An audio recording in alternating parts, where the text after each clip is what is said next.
চুরি সুকুমার রায় হেড অফিসের বড় বাবু, লোকটি বড় শান্ত। তার যে এমন মাথার ব্যামো কেউ কখনো জানতো?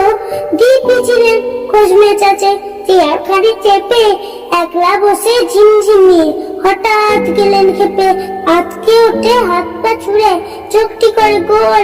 হঠাৎ বলেন, গেলুম গেলুম, আমায় ধরে তোল।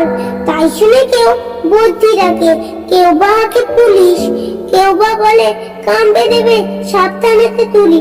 ব্যস্ত সবাই এদিক ওদিক করছে ঘোরাঘুরি।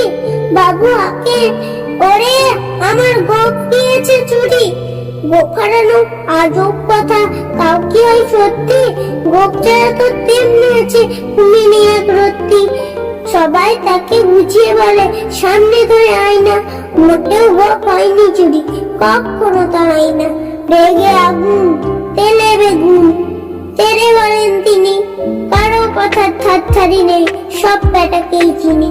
নোংরা ছাটা ঠ্যাংরা ছাটা বিচ্ছির আর ময়লা, এমন মুক্ত রাখতে জানি শ্যাম বাবুদের গয়লা। এবং যদি আমার বলিস করবো তোদের জবাই, এই না বলি জরিমালা করলেন তিনি সবাই। ভীষণ রেগে ভীষণ খেয়ে দিলে লিখে খাতায়, কাউকে বেশি লাই দিতে নেই, সবাই চড়ে মাথায়। অফিসের এই বান্দরগুলো মাথায় খালি খবর, গোপরে যে কোথায় গেল কেউ রাখে না খবর।